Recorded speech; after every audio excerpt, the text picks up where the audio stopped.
Hi students, welcome to this English video lessons for 12th.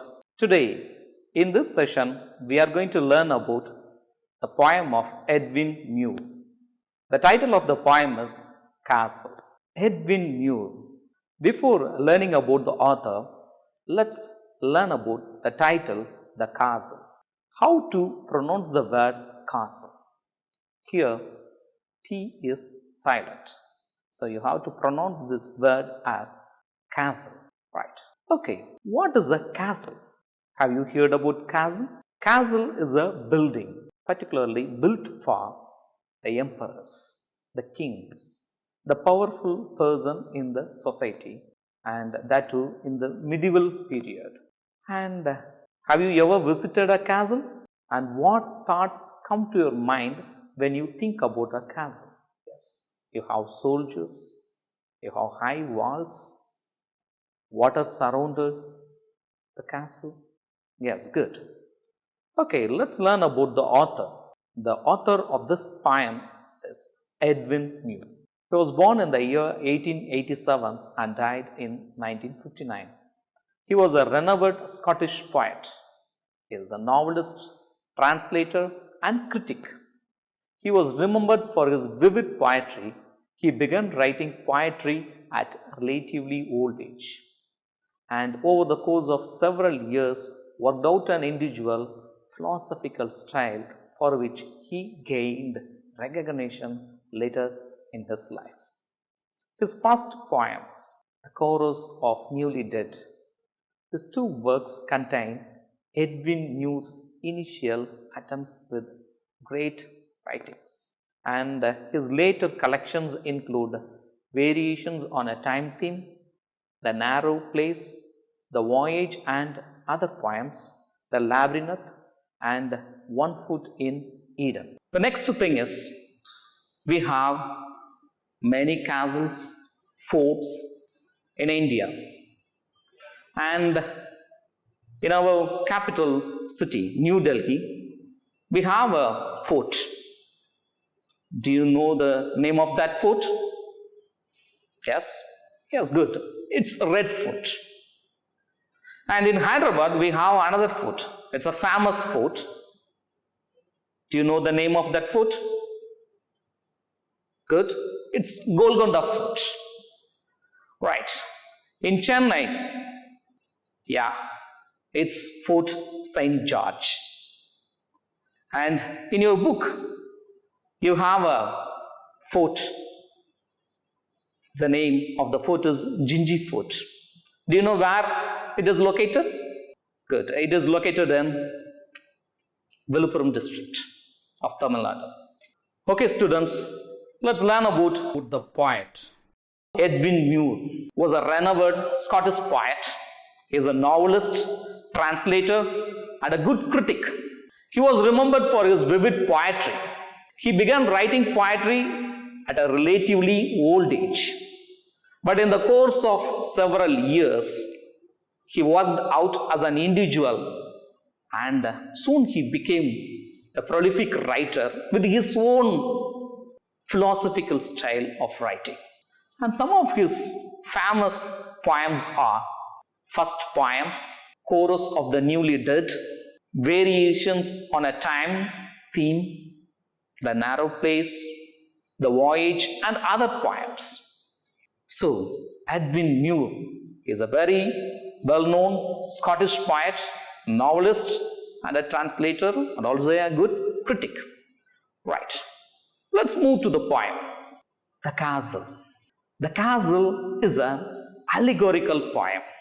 What is that allegorical poem? It seems to be different. What is an allegorical poem? Allegorical poem is a complete narrative that involves characters and events that stand for an abstract idea or event. Do you understand that? Okay.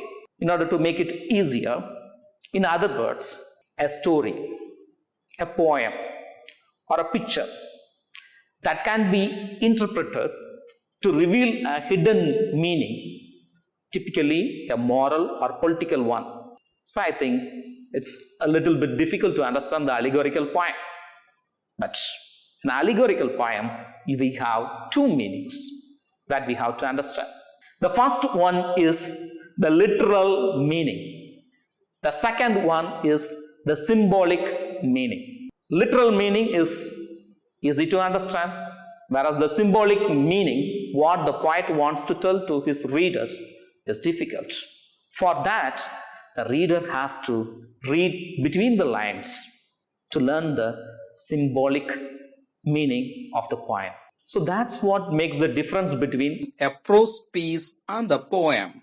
So here, Edwin Muir, he makes a good attempt in showcasing the beauty of the castle, as well as the strength of the castle, as well as the weakness of the castle in his poem throughout this extraordinary writing of 6 stanzas.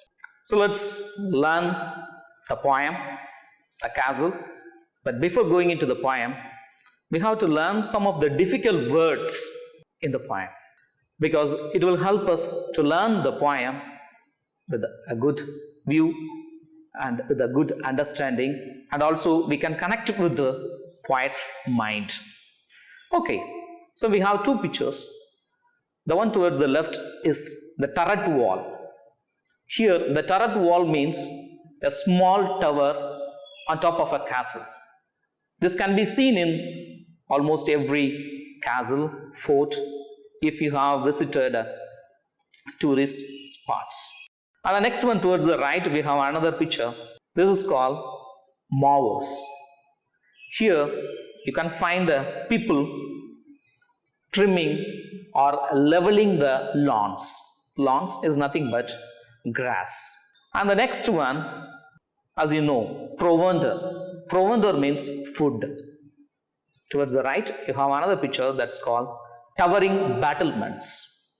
Towering battlements are tall towers with openings to shoot the enemies. In many films you might have watched huge towers where a soldier with his weapon stands to prevent the entry of the enemy, as well as they will attack from that place safely. The next one is bait. Bait is intended to entice someone. For example, you might have a bait for catching a rat. Yeah. The next one, tier. Tier is kind of rooms in a castle which can be seen one above the other. The next one is wicket gate.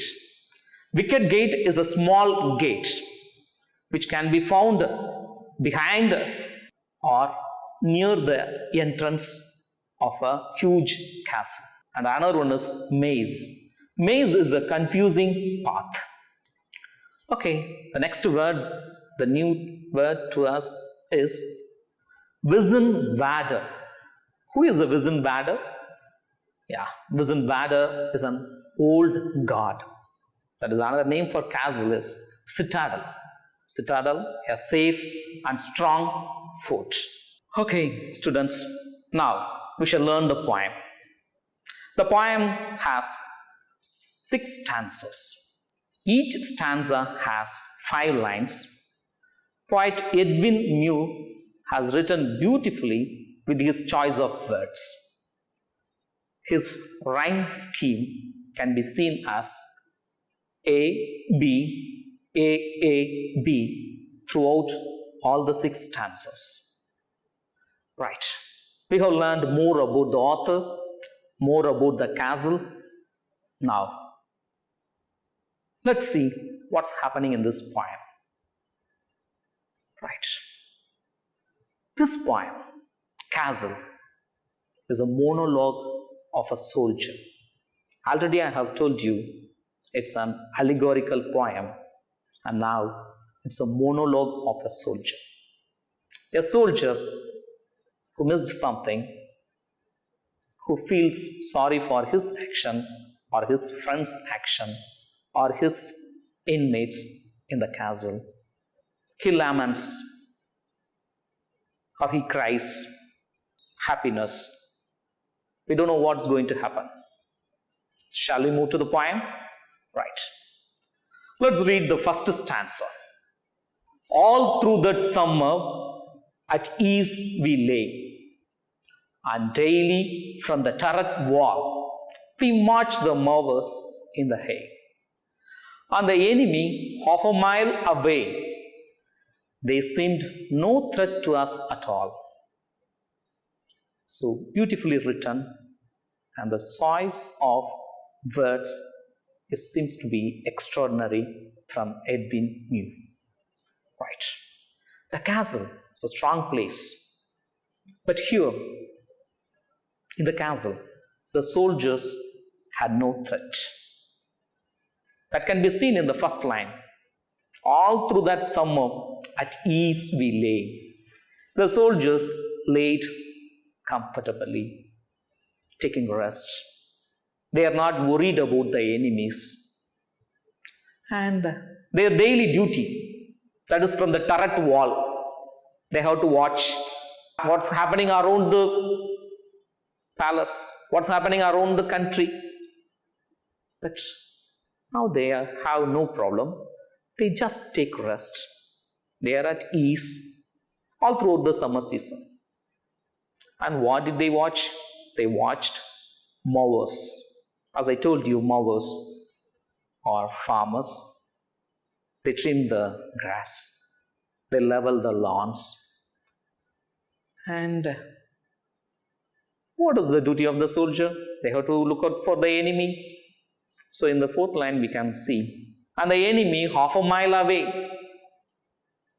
The neighboring enemy may be someone who is an enemy for that country, for that castle. But they are not so near, they are half a mile away.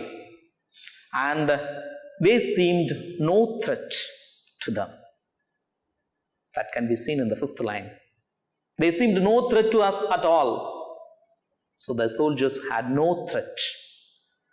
They are peaceful, they are not worried, they are happy with their job. Going to the next stanza. For what we thought had we to fear, with our arms and provender load on load, our towering battlements tier on tier, and friendly allies drawing near on every leafy summer road. Right. The second stanza also, the soldiers or the soldier did not feel insecure. The first stanza we saw, they are happy, they are at ease, they have no threat. And the second stanza also we could find they have no threat, no significant threat, because friendly allies are near. Enemies are half a mile away, friendly allies are near to them, and they did not worry about war because they have weapons. And in the second line we can see they have loads and loads of provender. Provender means, food. They have provender, they have arms, and they have towering battlements, tier and tier. They have many space. If an enemy attacks, they will not wait. They will attack soon. They will soon wage a war. Right. But they don't fear about war.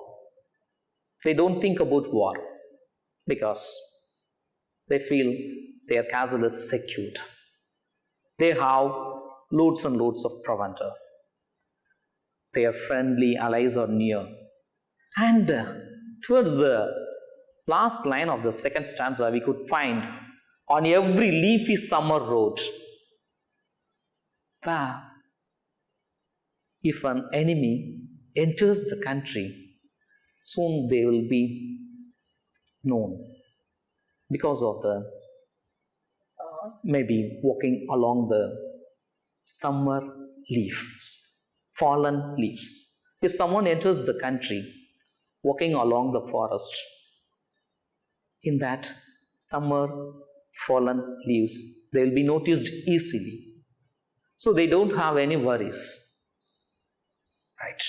So the first stanza, no threat. The second stanza also, we don't have any threat because provenders, arms, weapons, and friendly allies are near to them. Right. Moving to the third stanza. Our gates were strong, our walls were thick, so smooth and high. No man could win a foothold there. No clever trick could take us dead or quick. Only a bird could have gotten. So here, Edwin Muir shows the confidence of the soldiers. And the person who is narrating the poem, the soldier, he speaks through the words of Edwin Muir. Our gates were strong.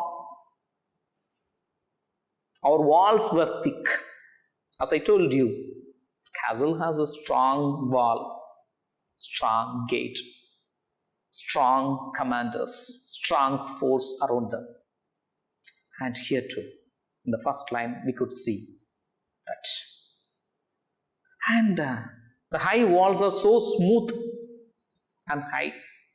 So when the walls are so smooth, no man can reach the top. No man can jump over the high wall. And there is no foothold there. And no clever trick could take us dead or quick. No one can make trick to cross or jump the wall. Let's move to the next stanza. What could they offer us for bait? Our captain was brave and we were true. There was a little private gate, a little wicket gate. The wizened warder led them through. Here, the first two lines. Again, the soldier, through the words, makes the castle the safest place because there is no use for bait. As I told you, if you want to capture an animal or if you want to attract someone, we have to use bait. Here, no bait can be used to attract the powerful soldiers because their captain was brave and we all were true to our captain. So no need of bait. Yes. The third and fourth and fifth line. There was a little private gate. There was a private gate. That's the entry. The betrayal starts there.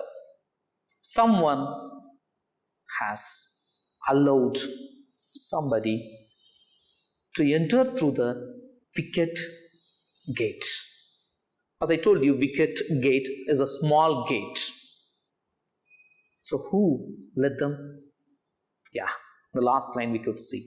The wizened warder led them through. An old guard has led somebody to enter the castle.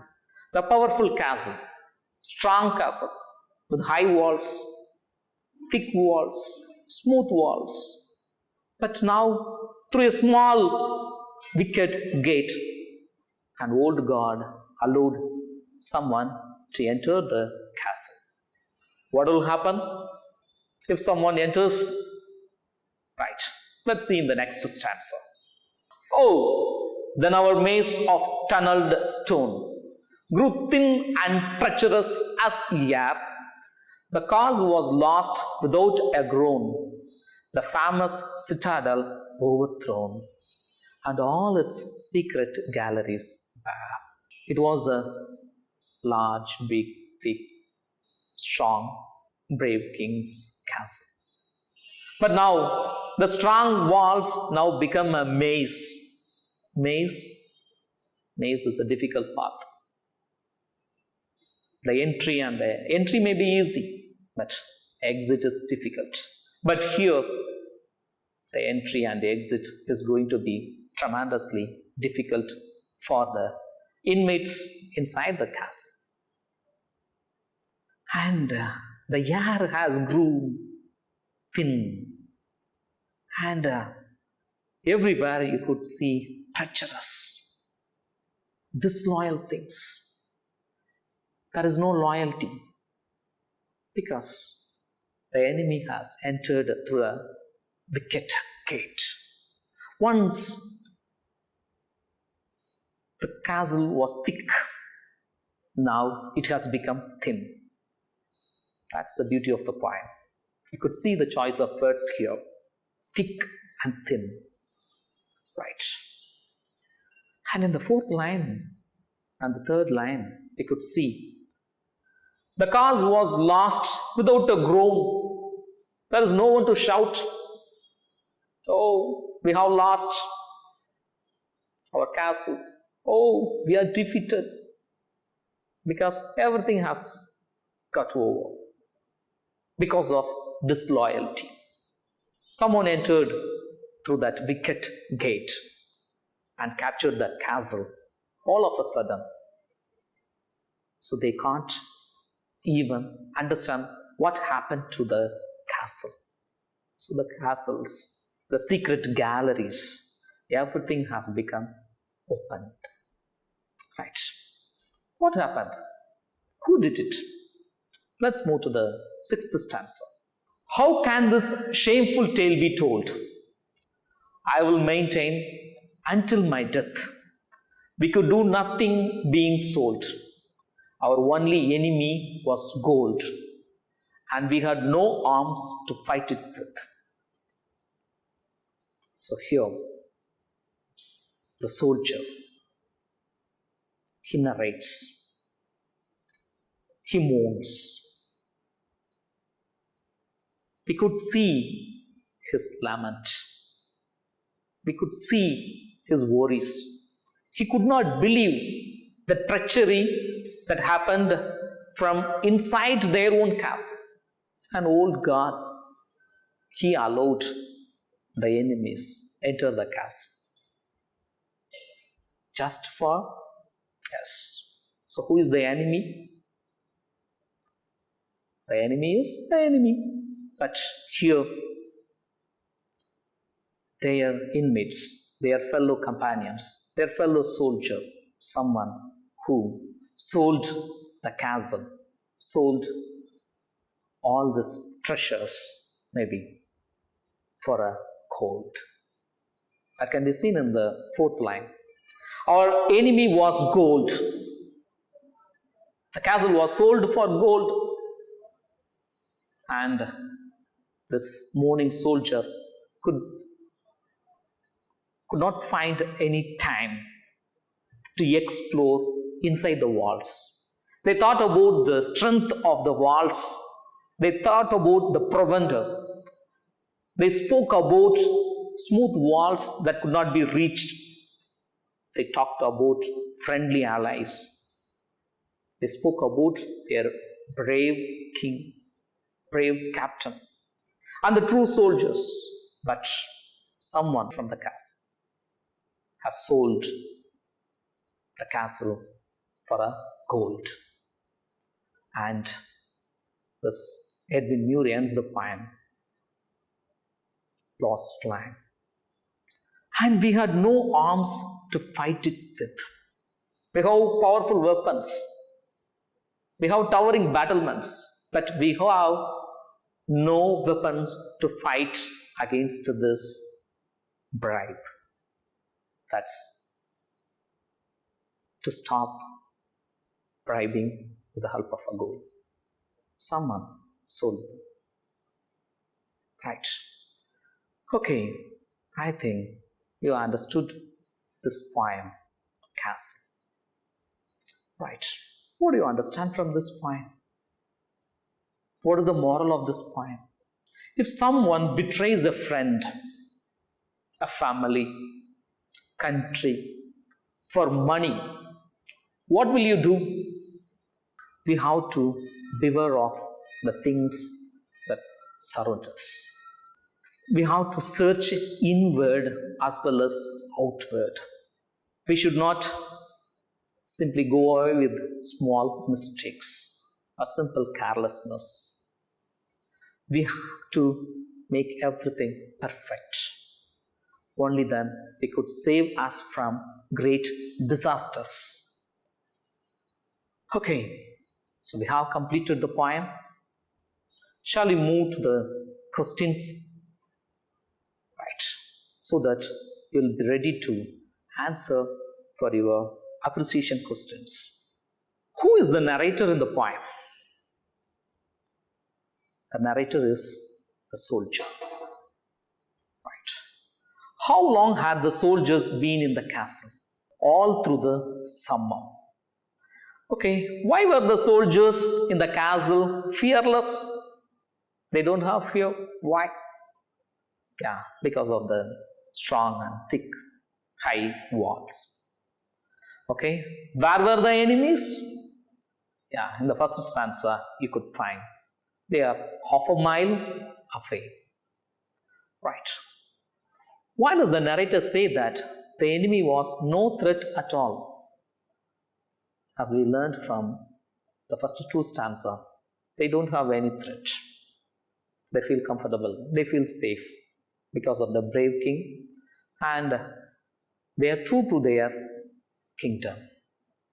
Right. The next question. Did the soldiers fight with the enemies face to face? There was no war, no fight, but the castle was defeated. Okay, who had led the enemies in? The wizened warrior, an old god. Next question. How did the enemies enter the castle? The enemies entered the castle through the small wicket gate. Why did the narrator feel helpless? Yeah, the soldier.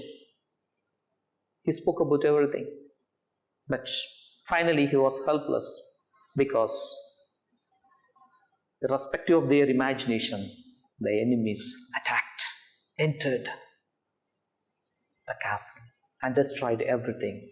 They could not understand what happened, how it happened, who made it. Only after all the distractions, they came to know that they were sold for gold. Right. Who was the real enemy? Is it the old god or other soldiers? The real enemy is here. It seems to be the gold. So gold has become the real enemy. So when you are free, you have to read that parallel reading poem on page number 23.